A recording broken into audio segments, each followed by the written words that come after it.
What's going on, everybody? Jordan here. I'm just getting home from work.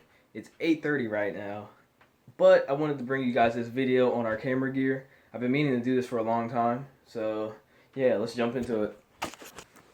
Alright, first starting off with this piece of crap. Well, not really a piece of crap.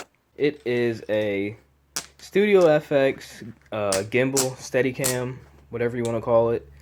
I don't really use it that much because there's two reasons I don't use it.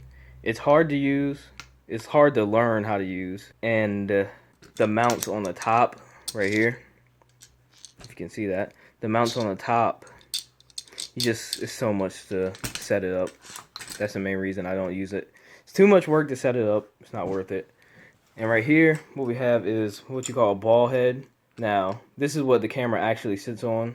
It sits on this, and then we mount it onto the tripod right here. Just like that. And then it screws all the way on. I can't do it with one hand, but you get the picture. It screws all the way on to the slider. Now this right here is a Studio FX slider. Now none of this stuff is like pro equipment, but it gets the job done. It really does a nice job for the price. Yeah. So after that, then we mount this, the whole slider bar, on top of our, I can't remember the brand of this tripod, but it gets the job done. It's real sturdy. As you can see, look how thick these legs are compared to like your average tripod that you would get at like Best Buy or something. This is like a heavy duty one. So basically how it works is tripod, bottom of the slider goes on top of the tripod, then the ball head goes on the sliding part of the slider, like that. And I use this because you can adjust the angles like that, and you can better tune it. And then of course the camera goes on top of this, which has a quick release plate, if you can see that. And then that comes off. Then you put the camera on that. Alright, so enough with this stuff, because that's pretty basic. Now, jumping over to the camera gear. Where is it at? Over here at my desk. Alright. We got the Panasonic Gh4. This is my recent buy. Yeah. I don't really have to say too much about this because a lot of people know about this camera.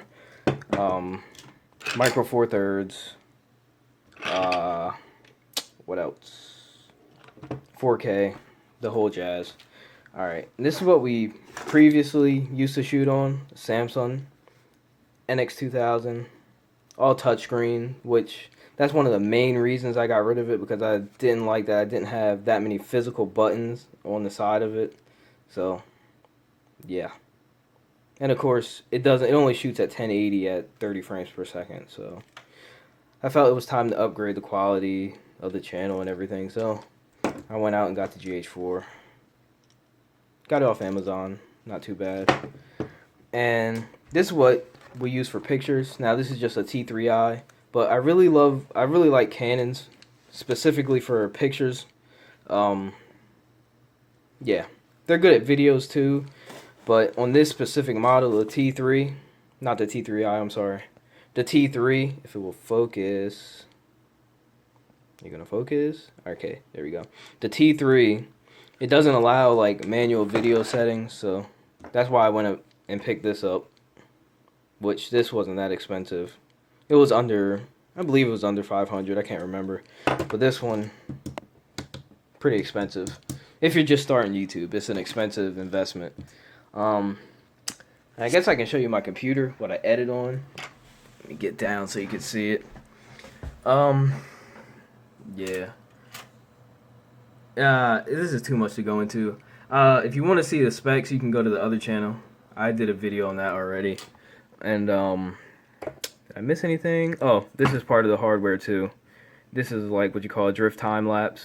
Now basically what you do, you spin this, and then it'll take pictures like over 30 minutes, over an hour, but this thing rotates, so it gives you a nice panning shot as the time goes by, if you know what I mean. So after that, we have what I edit on, and that would be Sony Vegas Pro 13. Yep. Now, the camera gear really doesn't matter. You could use cell phones like I'm using now. Like this is a Samsung S5, so Note 5. I'm sorry. Yeah, 60 frames per second, 1080p. You get good quality. What it boils down to is your editing software. Basically, honestly, your editing software is what's going to make or break your videos because it allows you to chop up different parts of it and do all that. So that's what really makes your videos good.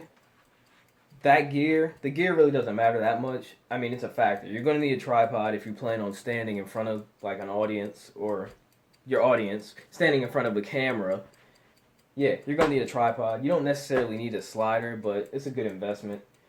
The Steadicam, I don't plan on using that. I'm probably going to get a DJI Ronin. If some of y'all may not know what that is, but it basically stabilizes the camera so you can just pretty much run around and it'll be smooth shots. So I'm planning on getting that. And that's probably the last thing I'll pick up. Maybe another tripod just to have a spare one. But yeah. And if you're wondering what happened to the last camera, why I upgraded. Long story. So, basically, I dropped the lens. That's what I did. That's what I did. I dropped the lens, and then something internally messed up, so I just said screw it. Took the whole thing apart, tried fixing it. Didn't work out. So, yeah, that's what the lens looks like now. Now, the camera still works. I just have to pick up another lens. But I was like, screw that. I'm going to get a Gh4.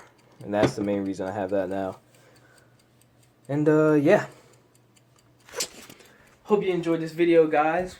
Stay tuned with us because we're going to be dropping a lot more this week. So, yeah, we've got some new videos coming for you guys. And catch you in the next one.